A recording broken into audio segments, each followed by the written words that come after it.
मरहबा collection mall, readymade कपड़ों का भरपूर खजाना, jeans pant, T shirt, cargo pant, Knight pant, बच्चे और बच्चियों के लिए अच्छे खूबसूरत और उम्दा ड्रेस। पता याद रखे, जमुर हाई स्कूल मेन रोड, जैतून हजीन मस्जिद के पास, मालदा चौक, मालेगांव। जुड़े नहीं है पार्टी के साथ? नहीं, ऐसा बिल्कुल नहीं है। हमारे सब जो नेता, हमारे कार्यकर्ता हमारे साथ में है, हमारे लिए काम कर रहे हैं। कांग्रेस के लिए, महाविकास आघाड़ी के लिए काम कर रहे हैं।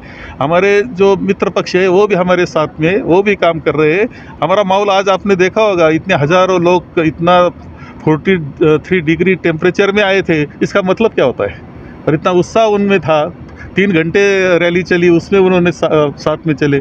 तो इसका मतलब कांग्रेस के लिए और महाविकास आघाड़ी के लिए लोग साथ में है। तो सर, मंच पे देखा गया है कि मालेगांव मध्य के भाइयों के जो महाविकास आघाड़ी के नेता है, उद्धव बाला साहब शिवसेना पक्ष के, पवार साहब के गढ़ के कुछ नेता मंच पर नहीं दिखे। नहीं, कुछ होगा, कोई काम के लिए नहीं होंगे। इसका मतलब ऐसा नहीं कि तो हमारे साथ में नहीं, सब लोग हमारे साथ में। मेहनत ज़्यादा करनी है, मेहनत करना पड़ेगा, हम मेहनत करेंगे। ठीक है, थैंक यू।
जबाबदारी पक्षश्रेष्ठींनी या ठिकाणी दिलेली आहे आणि ही जी काही उमेदवारी आहे ही मी आपल्या सर्वांच्या भरोशावर आणि आपल्या सर्वांच्या विश्वासावर या ठिकाणी घेतलेली आहे। आज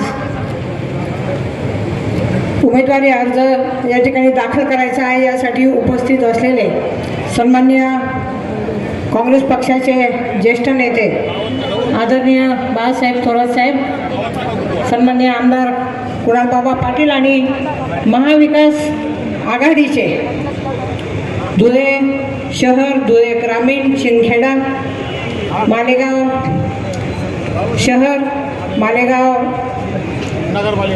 ग्रामीण आणि बागलाण येथील सर्व नेते मंडळी, सर्व पदाधिकारी, सर्व कार्यकर्ते, व्यासपीठावरील सर्व सन्माननीय मान्यवर आणि उपस्थित नाशिकमधून आलेले सर्व माझे बंधू भगिनी आणि सर्व माझे मतदार बांधवांनो, ही जी निवडणूक आहे ही अतिशय देशाच्या दृष्टिकोनातून महत्त्वाची अशी निवडणूक आहे। पुढील सर्व ज्या काही निवडणुका आहे, जे काही राजकारण आहे, त्याला कलाटणी देणारी ही निवडणूक आहे। मी आपल्याला सर्वांना विनंती करते की देशामध्ये जी काही अराजकता, जे काही दडपशाहीचं वातावरण आहे आणि आजचे दिन दाखवण्याचं गाजर 10 वर्षापूर्वी या भाजप सरकारने दिलेलं आहे, कुठलीही पूर्तता केलेली नाही आणि त्यांना खऱ्या अर्थाने त्यांची जागा दाखवून देण्याची ही निवडणूक आहे। या निवडणुकीमध्ये परिवर्तन हे होणं अतिशय गरजेचं आहे, कारण ग्रामीण भागातले प्रश्न वेगळे आहेत, शहरी भागातले प्रश्न वेगळे। ग्रामीण भागामध्ये कांदा उत्पादक शेतकरी असेल, कापूस उत्पादक शेतकरी असेल, धान्य उत्पादक शेतकरी असेल, हा अतिशय त्रस्त झालेला आहे, संतप्त झालेला आहे, त्याला कुठलाही भाव नाही। त्याचप्रमाणे GSTचा दर 18% या शेतीमालावरती, बी बियाणं, धान्य, त्याचप्रमाणे खतं, पेस्टिसाइड्स अवजारांवरती आहे, तो रद्द करण्याची गरज आहे। महिला भगिनी त्रस्त आहेत, त्यांना कुठलीही सुरक्षितता नाही। आपण बघितलं मणिपूरचं उदाहरण। त्याचप्रमाणे बेरोजगारी खूप वाढलेली आहे आणि राहुलजी गांधी यांनी 5 न्याय आणि 25 भरोसे जे दिलेले आहेत, ते खऱ्या अर्थाने देशामध्ये महाविकास आघाडीची सत्ता जर आली तर निश्चितपणे त्यांचा हा जो विश्वास आहे हा सार्थ होणार आहे। अनेक केंद्रीय योजना आहेत त्या आपल्याला आणायच्या आहेत, पिण्याच्या पाण्याचे प्रश्न सोडवायचे आहेत, त्याचप्रमाणे शेतीच्या पाण्याचे प्रश्न सोडवायचे आहेत, औद्योगिक प्रगती या ठिकाणी आणायची आहे। या ठिकाणी मी आपल्याला एकच शब्द देते की आपल्या आशीर्वादाने मी खासदार झाल्यानंतर निश्चितपणे धुळे लोकसभा मतदारसंघाचा प्रामाणिकपणे विकास आपल्या सगळ्यांना बरोबर घेऊन करेन। मी आपल्या सगळ्यांना विनंती करते की एवढ्या मोठ्या संख्येने आपण या ठिकाणी मला आशीर्वाद देण्यासाठी आलेले आहात। मी आपल्याप्रती ऋण व्यक्त करते आणि विनंती करते की 20 तारखेला महाविकास आघाडीची जे पंजा निशाणी आहे, पंजा निशाणी समोरील बटन दाबून मला आपण प्रचंड मताधिक्याने विजयी करा ही मी नम्र विनंती करते। कारण माझा जन्म धुळ्यातला आहे, माझं शिक्षण प्राथमिक धुळ्यात झालेलं आहे, त्याचप्रमाणे मी धुळ्याची पालकमंत्री म्हणून काम केलेलं आहे आणि मालेगावमध्ये माझं माध्यमिक शिक्षण झालेलं आहे। कसमादेची मी कन्या आणि सून आहे, खानदेशचं माझं सर्व नातंगोतं त्या ठिकाणी आहे आणि कर्मभूमी माझी नाशिक आहे, परंतु तिथला मी कर्मभूमी म्हणून विकास केलेला आहे। जन्मभूमीचा विकास करण्याची संधी मला आपण प्राप्त करून द्या आणि 20 मेला पंजा निशाणी समोरील बटन दाबून मला प्रचंड मताधिक्याने विजय करा अशी मी विनंती करते।